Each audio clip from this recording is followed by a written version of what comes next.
Namaste and hello, my friends. I wanted to share this with you because it came as something of a surprise to me. And it might, if I share it with you, perhaps it might spark something in you that can help you along your journey. I got in a conversation, somewhat heated this evening, one-sidedly heated, um, with an 83-year-old woman who holds very, very strong opinions about things. She's the matriarch of her family. I love her to pieces. I find her to be quite entertaining. And anyway, we got in a conversation about many things, and it kind of rolled around to the topics of evil and good, and whether or not I believe in that. And my answer triggered her to get angry at her thoughts about my answer and what she thought I meant. Sadly, she wasn't able to be quiet enough to be able to listen to my response as I could explain it. And at one point, she actually made the accusation that I thought I was smarter than everybody else, and especially her. So, because of the fact that I was unable to explain myself in a way that she could understand, and not that I care if she understands it or not, I am me, and what she thinks of me is none of my business, but the reactions would, if she understands it, our connection can be smoother, is primarily the thing. So I told her I would write it in an email, and she could read it at her leisure. And unfortunately, I can't. I don't know her email right now, so I'll have to ask her in the morning. But as I was writing the email, it occurred to me that I have found Christianity through the agency of Buddhism. And the way that worked out, I was raised in the Baptist tradition. And when I was young, the events of my early childhood led me to mistrust men and fathers in particular. And so to me, upon hearing that God the Father loved me so much that he would throw me into prison or throw me into eternal hellfire if I didn't believe in Jesus or some such thing. Well, that didn't make any sense to me. But then again, it did, because my father also supposedly loved me but threw me into hell. So I grew up mistrusting men tremendously. I hung out only with women because the women in my life were pretty darn cool. And I praised my mom and my grandmother and my sister for being who they were. Anyway, so she asked me about whether I believe in good and evil, and I said, no, I don't. What I believe in is wisdom and ignorance, and ignorance would translate to evil in the Christian tradition. She wouldn't allow me to, she didn't ask me how I came to understand that or anything of that nature. She just immediately knee-jerk attacked. So, and she told me, I think I mentioned, she told me, this is the third iteration of this particular video, so I don't know if I said it in this one or the previous one. She told me that she thought that I thought that I was smarter than her or anybody else. And which I find amusing because I don't think I'm that smart. I think I'm pretty sharp. I pick up on things pretty quick, and I do a whole lot of study. My teacher said that I was clever. But I don't know anything at all. I really don't. I go along with Einstein on that one. He says, the more I learn, the less I know. May I live long enough to die knowing nothing. So, and I find that to be true within myself. So I wrote this lovely friend of mine an email, and I'd like to read it for you. And the result as I was reading this, or as I was writing this, was that it led me to believe that led me to the understanding that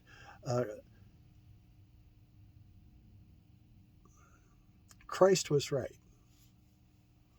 And he also believed in ignorance as evil, as I understand it. So I want to read this email to you. It doesn't have anything personal to her, so it's fine to share it. And perhaps something in it might spark something for you. I know my mother will get a kick out of this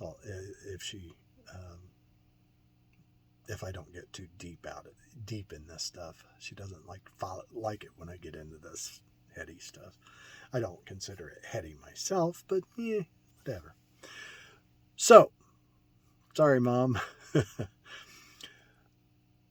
Good and evil, wisdom and ignorance, clarification.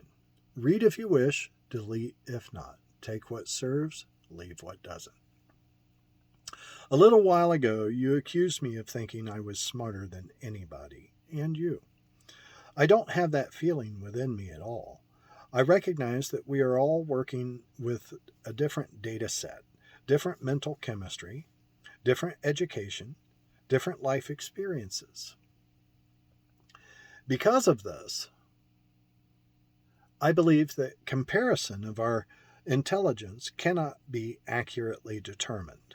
And so even trying is a waste of moments of my life, and I don't choose to waste my precious life energy on such an activity, since I am responsible only for how I conduct my own life.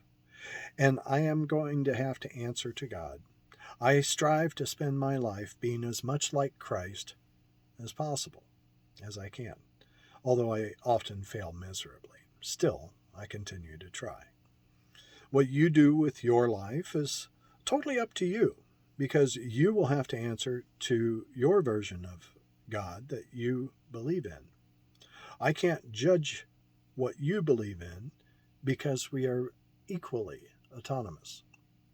I'm not 100% sure that's how that word is pronounced, but I know what it means. Definitions and responses. Evil. The general population in the Christian world define it as that which goes against the Word of God as taught by the Bible, that which is in opposition of serving God as we understand it to be. Instigated and driven by an entity that is as powerful or almost as powerful as God himself. Action taken should one witness evil in another. In other words, child molestation and abuse, murder, stealing, torture, etc. Stop them from being able to continue the act and punish them for their actions.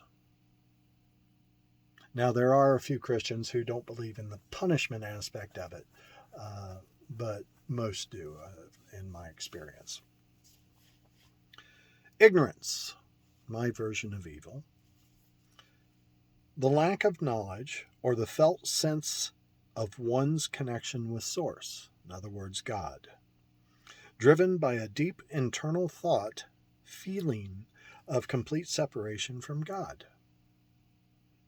Unable to connect to love within, which confuses the mind and thus produces unwise and hurtful actions, causing others to behave in ways that is in opposition to loving and wise action, that which is life-supporting. Action taken should one witness evil in another. Again, child molestation and abuse, just as examples, murder, stealing, torture, etc. Stop them from being able to continue the act. Okay, so this action is exactly the same as the action that a Christian would take should they witness these forms, assuming, of course, they have the courage and faith and so on and so forth, strength to actually take action like that. This is where it changes.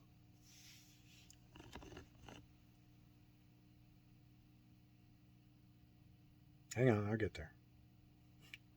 Stop them from being able to continue the act. Work to remind them their connection of their connection to God, so that if they remember, they can also serve God. Biblical examples: Saul, who later became Paul. He was a murderer who Jesus forgave, and he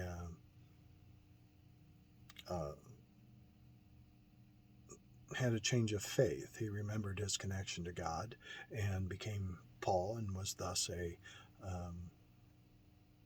very major figure in the Bible and the establishment of the church as we know it.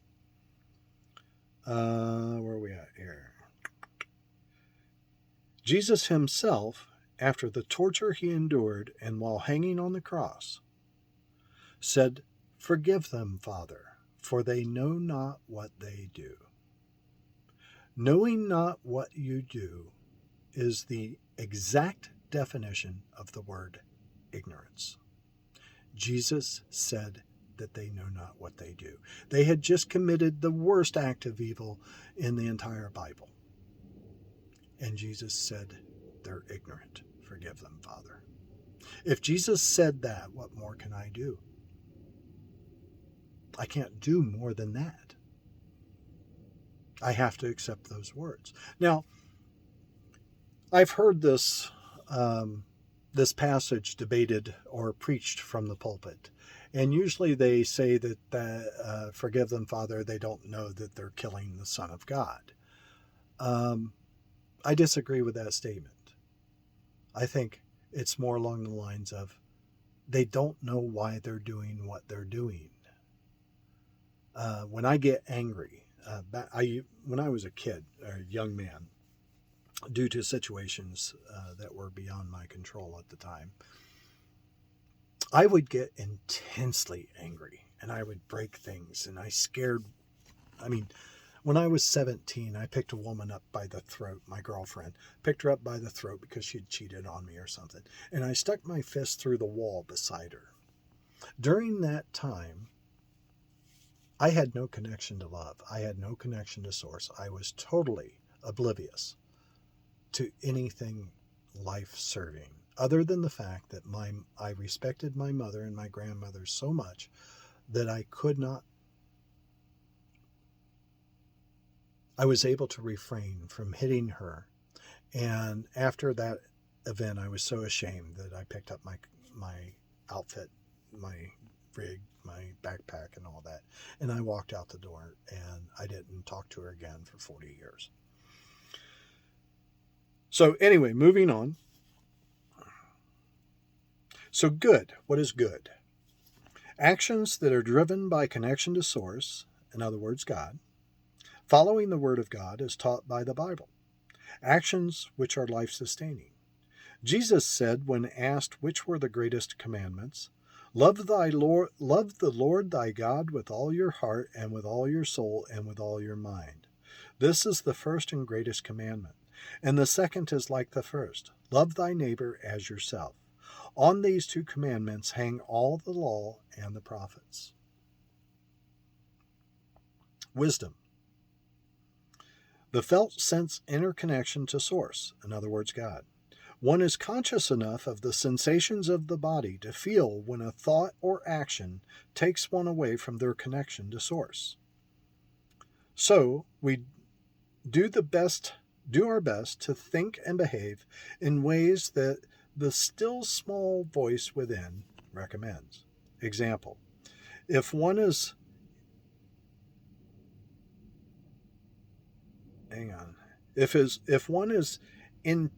at peace within, and the thought of harming another arises, one notices that thought and recognizes that it is against love itself because of the disharmony it creates within.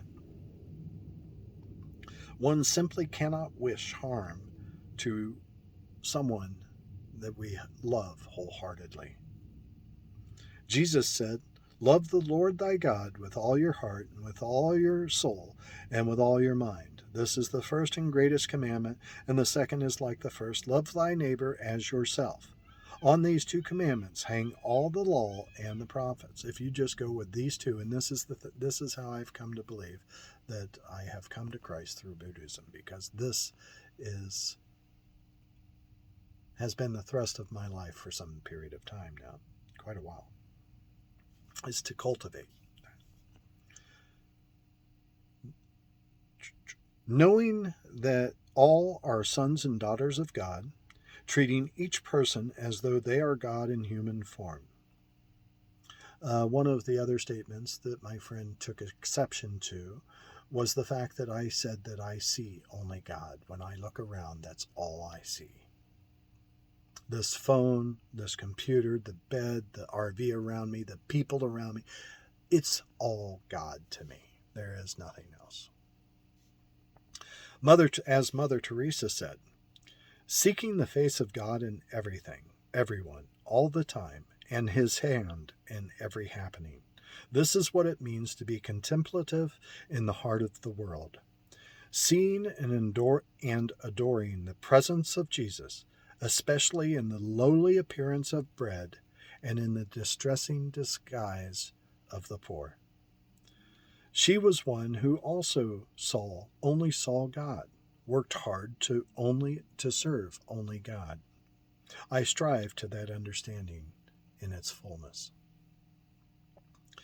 You and I have lived lives that are completely different from each other, obviously. I have lived 60 years without your presence in it. More, actually, since even when I'm around, we spend very little time in each other's company. If we totaled the minutes that we have spent in conversation throughout our acquaintance, which has been about 9 years, I doubt it would total a full day. I cannot imagine that with that short amount of contact, I could possibly know you. I mean, really know you? I don't think I could. In that short of time, how could you possibly know me? Heck, in all the time I have spent with my beloved mother, I'm still learning her. And that's orders of magnitude more time than you and I have shared. So, all I can do for you is be kind. To see you as a beloved child of God.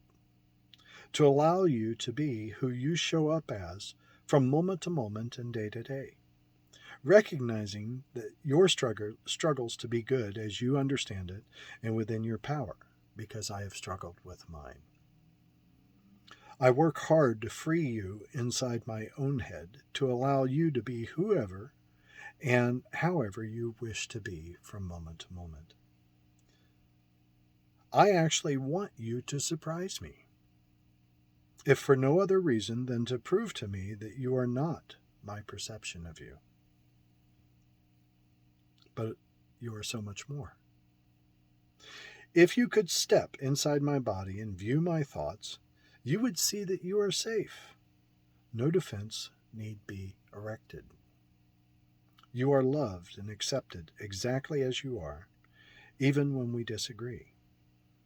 I see that we have different goals for our lives, and since I am not working and walking along towards that same goal you have in mind, judging your ways of thinking and acting as you head that direction would be going against my own goals. Now, so that was the letter. And now I don't think I'm all that. I'm nobody special. Seriously, I'm just, hell, I was a bum for a long time. I lived on the streets and I've never owned much at all. But at the same time, now I don't need much at all. I wouldn't mind some if it came my way. I mean, having a little bit more money, I could do a little bit more good, be more benefit. But I'm perfectly happy with my life. So what's my goal? I actually have it written on my bathroom mirror along with a little drawn gravestone, because I took what's known as the gravestone test. And if you could leave one sentence on your gravestone that described your life, and it's got to be under 10 words long. It's called the tombstone test. Sorry, tombstone test. And so I took the test a long time ago, and then every now and then I'll retake the test to see if the sentence still fits. And recently, a couple of years ago, I changed my sentence, and I keep forgetting that I have changed my sentence. So I wrote it up on the mirror, and it now it used to be he made everyone on earth smile for 1 minute. That's 9 words. I'm a professional balloon twister and dance instructor, and I have literally played for a living most of my life. But it changed. I was in the Great Val Zen Monastery, and a teacher was giving a talk, and the name of the talk was "Living as Though Love is the Point." And so I got to thinking about that, and my sentence changed. Because just making people smile, it's nice, it's good, but it's very superficial. I prefer something deeper, because I've become a deeper person. I've become more mature. So I retook the test, and the sentence came out to, he lived as though love was the point. And I'm constantly finding more subtle aspects of that statement. And I invite you, by the way, to take the test yourself. What would your sentence read if you were to leave a sentence on your tombstone that somebody 100 years after you die, they can look at that and say, oh, that's what that person stood for in life. So, coming back around to Christ through Buddhism, I believe that the reason why Jesus was named Christ wasn't so much a matter of being the only Son of God in the way that the Christians interpret that statement. I believe that him saying, I am the only Son of God, was, or that being ascribed to him, had more to do with once you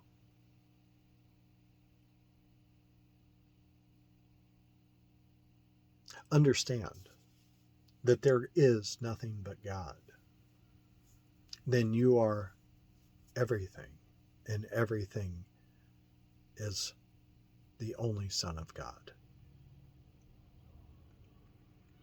It's kind of like an iceberg coming off of a glacier. As long as the glacier is attached, or the iceberg is attached to the glacier, it's just part of the glacier. There is no separation. There's nothing in between it. But when the iceberg calves off of the iceberg, the glacier, not only is there the glacier, the iceberg, but there's also that space in between. There's that separation. And thus the iceberg becomes the only, so to speak, Son of God. It was created by God, or created by the action of calving off of the one source of that glacier. And that action of realizing itself, so to speak, as an iceberg, created a separation in between the two. And now, if that iceberg doesn't drift too far away from the glacier, it has the opportunity of refreezing, so to speak, back into the glacier.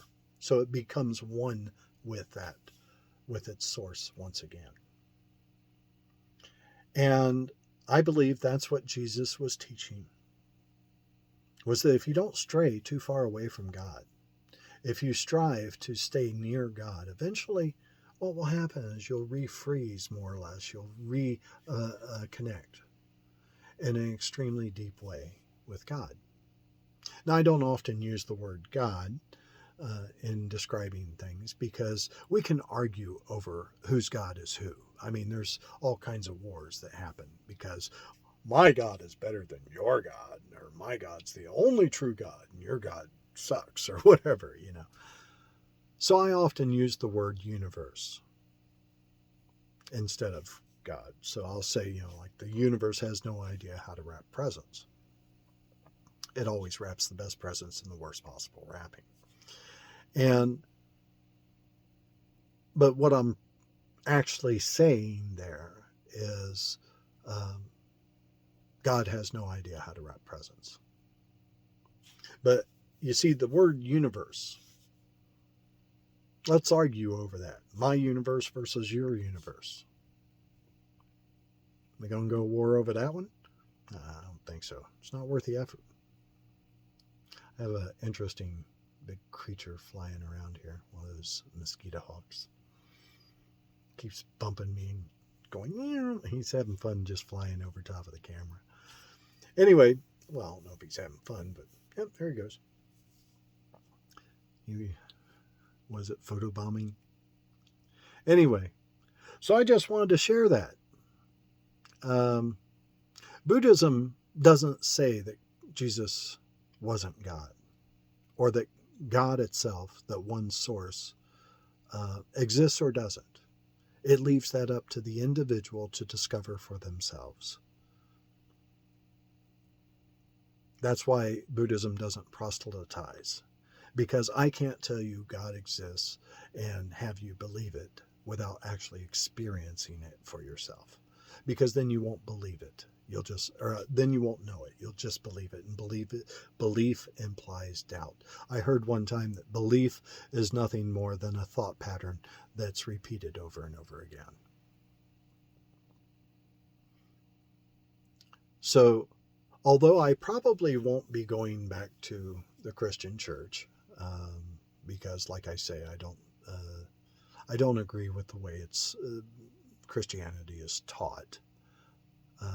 I believe that a number of people in the history of Christianity had lots more influence than they deserved because they did not understand what Jesus understood.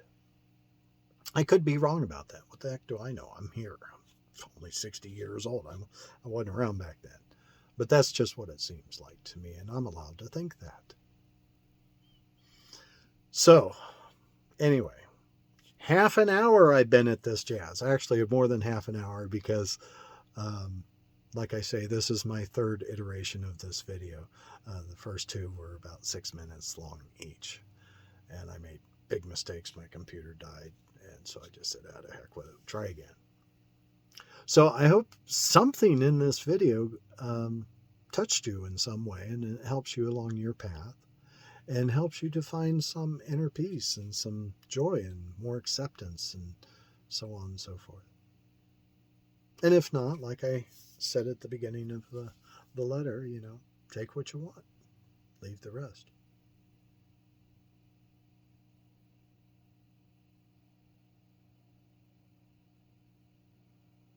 And on that note,